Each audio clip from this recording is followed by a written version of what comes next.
Hello बच्चों, देव coaching के इस ऑनलाइन प्लेटफॉर्म पे आपका पुनः एक बार स्वागत है। उम्मीद है आप सभी बहुत खुश होंगे। पढ़ाई का कार्य आपका चल रहा होगा और जो कुछ भी मैंने पढ़ाया है या जो कुछ भी आपको बताया गया उसका रिवीजन भी आप कर रहे होंगे। अब हम जो भी पिछला टॉपिक पढ़े थे क्लास 12 में, जैसा कि आप जानते हैं, बायोलॉजी विषय के अंतर्गत चैप्टर नंबर 2 जिसका नाम है मानव जनन में हम पिछले लेक्चर में आपको अंडाशय की संरचना के बारे में बताए थे। अंडाशय स्त्री में पाया जाने वाला वह अंग है, वह भाग है स्त्री जनन तंत्र का जिसके अंदर क्या बनता है, एग बनता है, ओवम बनता है। ठीक है, ओवम बनने की प्रक्रिया अंड जनन कहलाती है। जबकि यही बात हम जब पुरुषों में पढ़ रहे थे तो वहाँ पे शुक्राणु बनता था टेस्टिस के अंदर, वृषण के अंदर। तो शुक्राणु बनने की प्रक्रिया कराती है शुक्राणु जनन, और स्त्रियों में अंडाशय के अंदर अंडाणुओं के निर्माण की प्रक्रिया क्या कहलाती है, अंडाणु जनन कहलाती है। दोनों में बेसिक अंतर क्या है मैं पहले आपको बता दूं, फिर आगे बताता हूँ। इन दोनों अंडाणु जनन और शुक्राणु जनन में बेसिक अंतर क्या है। अंडाणु जनन की प्रक्रिया जो होती है मेल में, वो जन्म के उपरांत, यानी जब मैच्योरिटी आती है 13 से 15 वर्ष की उम्र में, जब कोई बॉय हो जाता है, लड़का हो जाता है, तो उस समय उसके बॉडी में हार्मोनल चेंजेज होते हैं। टेस्टिस से एक हार्मोन निकलता है, ठीक है, जिसका नाम है टेस्टोस्टेरोन, जो नर में लैंगिक लक्षणों के लिए जिम्मेदार होता है और वृषण के अंदर स्पर्म बनाता है, स्पर्म बनवाने में हेल्प करता है।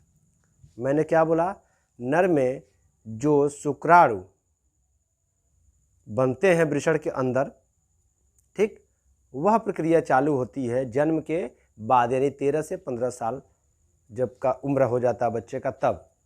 जबकि अगर मादा में बात करें, स्त्रियों में बात करें, तो जो अंडाणु बनते हैं वो जन्म से पहले ही बनते हैं।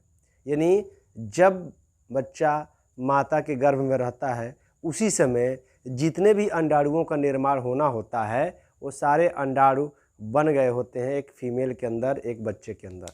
यानी जन्म के बाद किसी भी प्रकार के किसी अंडाणु का निर्माण नहीं होगा। यानी आप कह सकते हैं कि बेसिक डिफरेंस क्या है अंडाणु जनन और शुक्राणु जनन में।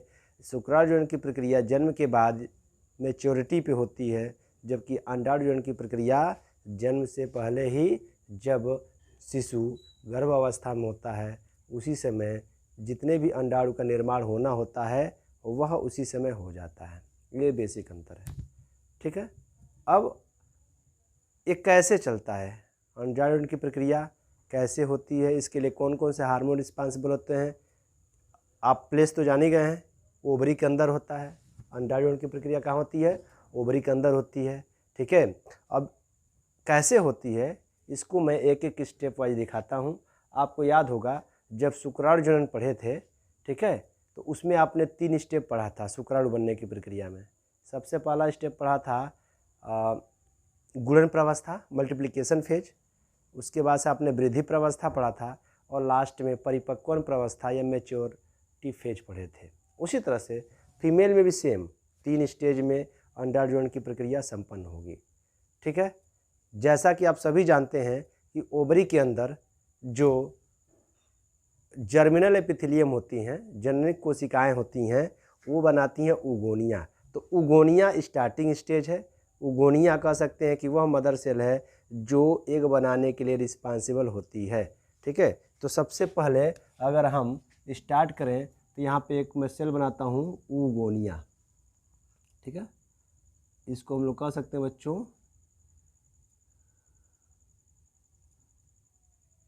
उगोनिया।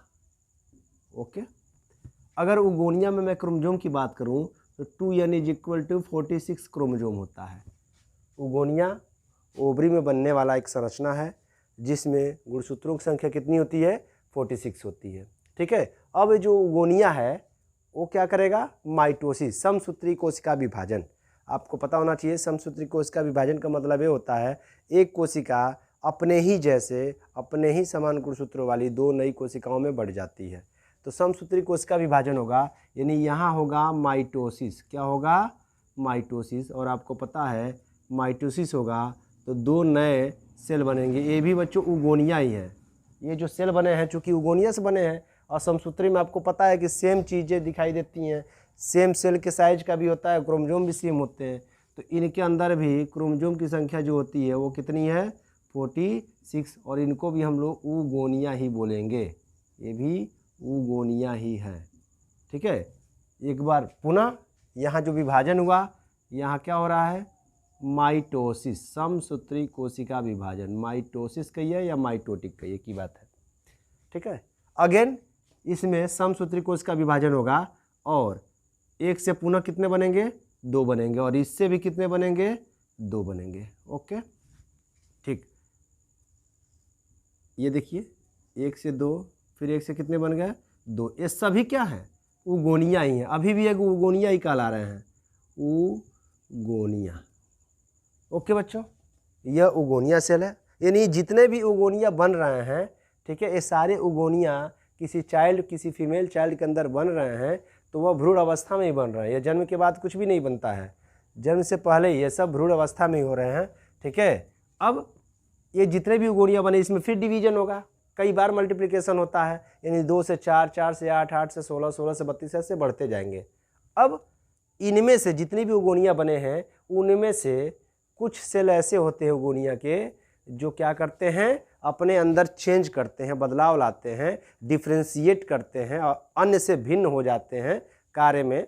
ठीक है, उनमें से एक का मैं लेके चल रहा हूँ और यह कन्वर्ट हो जाता है एक नए कोशिका में जिसका नाम है प्राइमरी स्पर्मेटोसाइट। प्राइमरी स्पर्मेटोसाइट,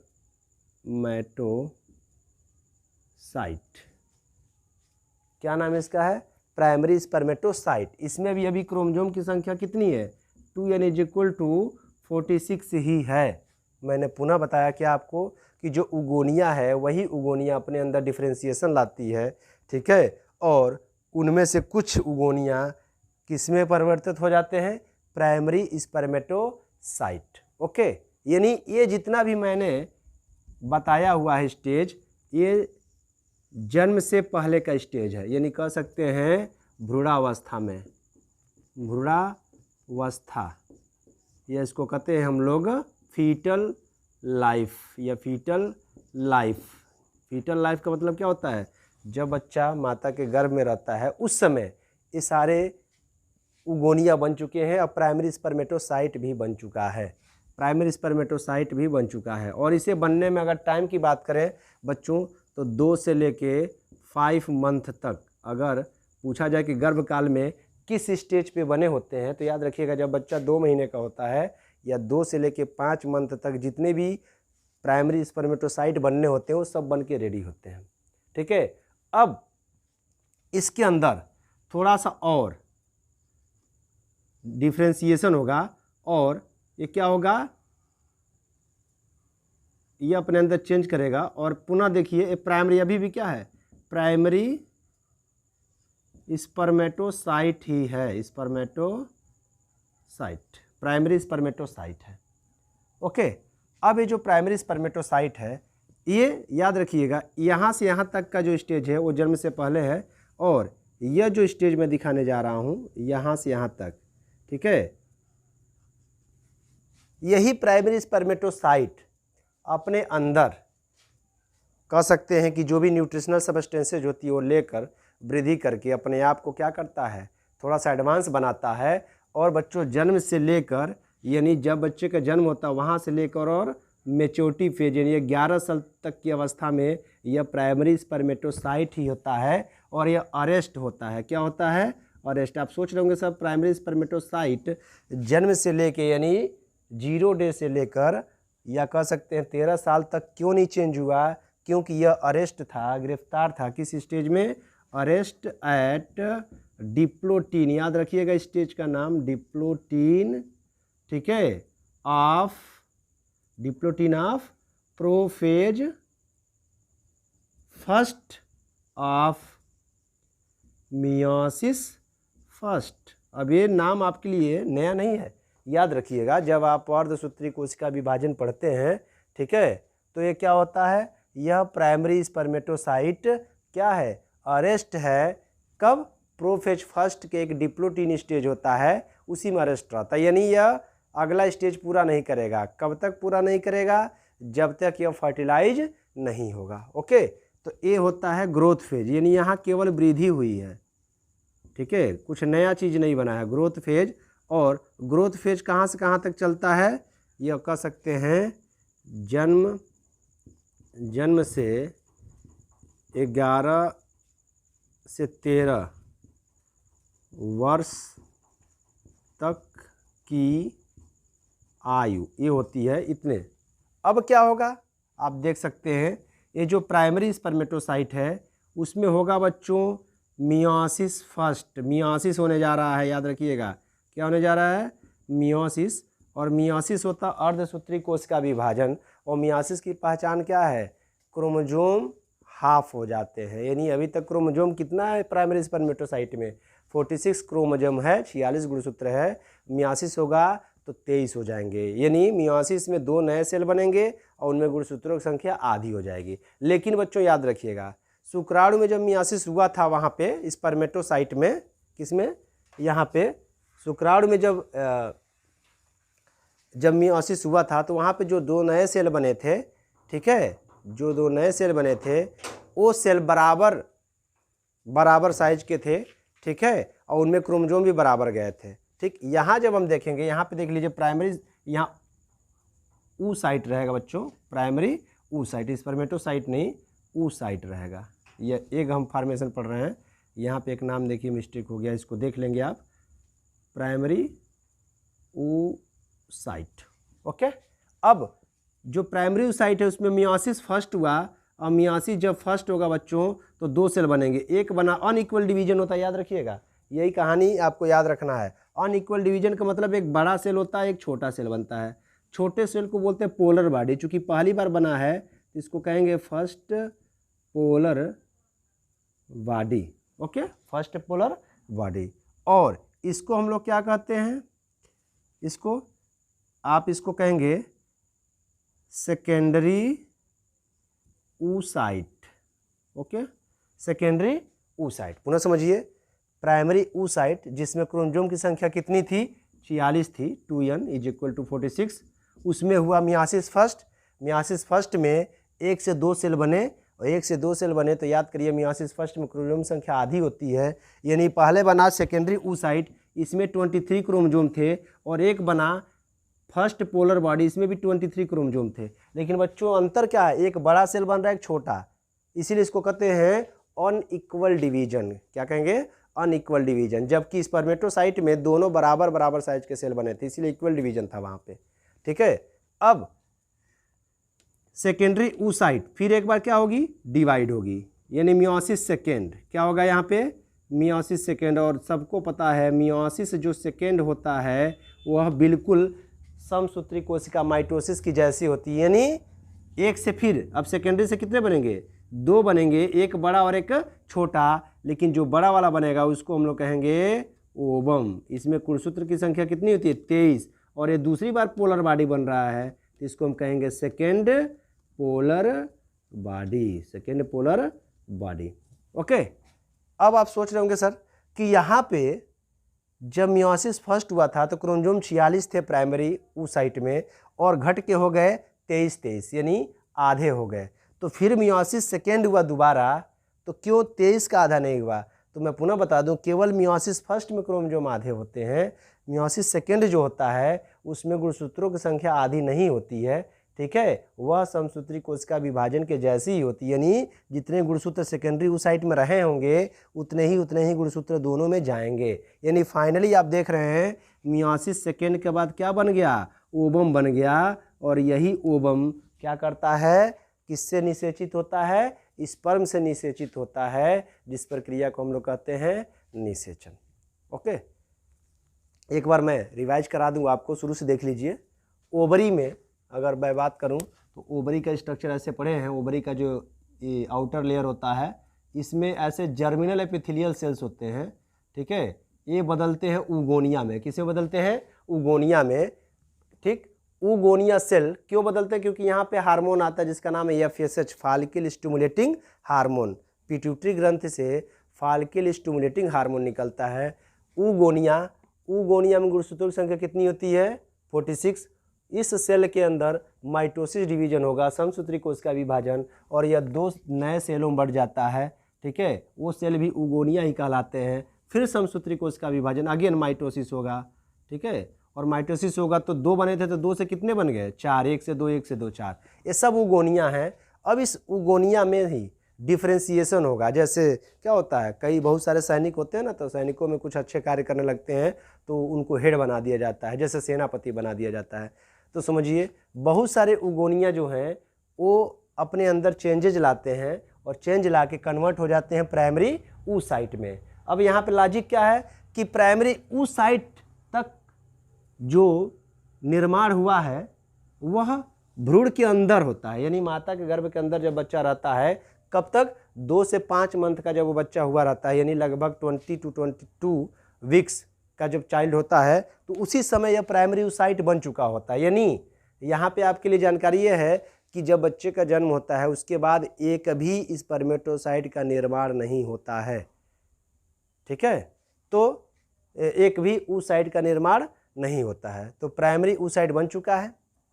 अब जब बच्चे का जन्म होगा तो पहले दिन से लेकर और 13 साल तक की आयु तक, जब तक उसमें एडोलसेंस स्टेज या कह सकते हैं ना मैच्योरिटी अवस्था नहीं आती है, यौनारंभ जब स्टार्ट नहीं होता है, हार्मोनल चेंजेज नहीं होते हैं, जैसे आपने नाम सुना होगा ओवरी से 2 हार्मोन निकलते हैं, प्रोजेस्टेरॉन और एस्ट्रोजन। जब वो निकलने लगते हैं तब तक ये प्राइमरी oocyte अपने ही स्टेज में रहता है। ठीक है, और अरेस्ट रहता है कब? मियोसिस फर्स्ट के डिप्लोटिन स्टेज में प्रोफेज के। ठीक है, ये चीज़ें आपको याद रखिएगा। मियोसिस फर्स्ट के प्रोफेज स्टेज के डिप्लोटिन अवस्था में प्राइमरी oocyte अरेस्टेड है। ठीक है, यानी 13 साल तक यह 1 से लेकर 13 साल तक बस प्राइमरी oocyte ही रहता है, यानी कोई चेंजेज नहीं हुआ। अब जब हार्मोनल चेंजेज होते हैं, कौन सा हार्मोन मैंने बताया? प्रोजेस्टेरॉन और एस्ट्रोजन आते हैं। ठीक है, यह FSH हार्मोन रिलीज होता है, तब यह प्राइमरी इस oocyte के अंदर मियोसिस फर्स्ट स्टार्ट होता है 13 साल के बाद। और मियोसिस फर्स्ट के बाद क्या बनेंगे? मियोसिस फर्स्ट अर्धसूत्री कोश का विभाजन कहलाती है, जिसमें गुणसूत्रों की संख्या पहले वाली कोशिका में जो गुणसूत्र होते हैं उनकी आधी हो जाती है, यानी इसमें 46 थे और ये 2 भागों में बट गए, 2 सेल बने, एक बड़ा सेल बना, एक छोटा सेल बना, इसीलिए इसको कहते हैं ना अनइक्वल डिवीजन, बराबर का विभाजन नहीं हुआ। बड़े सेल को बोलते हैं, चूँकि प्राइमरी oocyte से बना है तो सेकेंडरी oocyte, और एक और छोटा सा बॉडी बनता है जिसे कहते हैं पोलर बॉडी। इसका कोई बहुत बड़ा फंक्शन नहीं है, धीरे धीरे यह खत्म हो जाता है ह्यूमन में।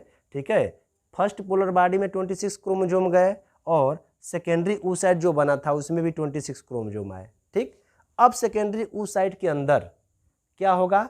मियोसिस सेकेंड होगा, और मियोसिस सेकेंड जब होगा तो फिर 1 से 2 बनेंगे, एक बड़ा बनेगा, एक छोटा बनेगा। बड़े वाले को चूंकि हम सेकेंडरी से बन रहा है तो अगली बार जो बन रहा है उसे कहेंगे ओवम। क्या कहेंगे? ओवम कहेंगे, जिसमें गुणसूत्रों की संख्या कितनी होती है?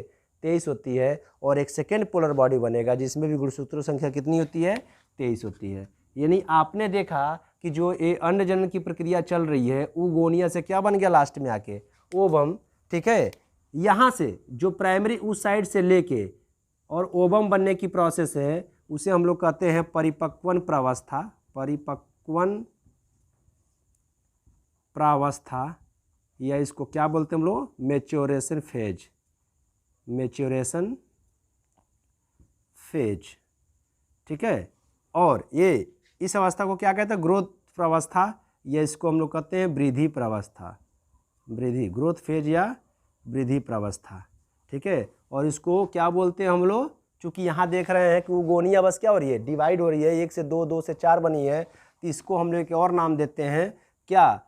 गुणन प्रावस्था। गुणन माने बहुत सारे यहाँ पर नंबर बन रहे हैं अधिक से, तो गुणन प्रावस्था, या अंग्रेजी में इसको बोले तो multiplication phase. Multiplication phase. Okay, तो ये रही पहली प्रावस्था, ये रही दूसरी प्रावस्था, और ये तीसरी प्रावस्था। ठीक है, अब अगर मैं पूछूं कि बताइए सबसे बड़ा प्रावस्था कौन है, तो आप कहेंगे सर ये दिख रहा होगा ना आपको, परिपक्वन प्रवस्था, जैसे स्पर्मेटोजेनेसिस में था, जबकि ऐसा नहीं है। यहाँ पे सबसे बड़ी प्रवस्था है वृद्धि प्रवस्था। क्यों? क्योंकि जब बच्चे का जन्म होता है वहाँ से लेकर, ठीक है, 13 साल की उम्र तक ये प्राइमरी oocyte स्टेज में ही क्या होते हैं, अरेस्ट रहते हैं, यानी सबसे लंबा समय यही होता है। ठीक है, तो इस तरह से आपने जाना कि जो अंड जनन की प्रक्रिया है वह अंडाशय के अंदर संपन्न होती है। ठीक है, यह FSH, प्रोजेस्टेरॉन और एस्ट्रोजन हार्मोन के कंट्रोल में, और फाइनली मियोसिस सेकेंड के बाद से ओवम का निर्माण हो जाता है। ठीक है, अब आप स्पर्म पढ़ चुके हैं, स्पर्म की संरचना भी पढ़ चुके हैं। ठीक है, आपने पढ़ा ओवम क्या है। अब अगले लेक्चर में मैं आपको बताऊंगा कि कैसे स्पर्म और ओवम एक दूसरे से फ्यूज होते हैं, युग्मन होता है, जिसको हम सिंगैमी या फर्टिलाइजेशन कहते हैं, यानी निषेचन की प्रक्रिया क्या होती है। निषेचन की प्रक्रिया एक फीमेल में, मादा के अंदर किस अंग में, किस भाग में होती है, यह हम लोग अगले लेक्चर, अगले वीडियो में समझेंगे। ठीक है, उम्मीद है आपको समझ में आया होगा, लेक्चर पसंद आया होगा। अगर आपका कोई डाउट है, किसी प्रकार का कोई प्रश्न है, तो आप कमेंट बॉक्स में जाके अपना प्रश्न पूछ सकते हैं, कमेंट लिख सकते हैं। निश्चित तौर पे आपके प्रश्नों का उत्तर दिया जाएगा। ठीक है, हमें आपके प्रश्नों का इंतज़ार रहेगा। ठीक है, वीडियो को देखने के लिए आपको पुनः एक बार बहुत बहुत धन्यवाद। शुभ रात्रि, वेरी गुड नाइट।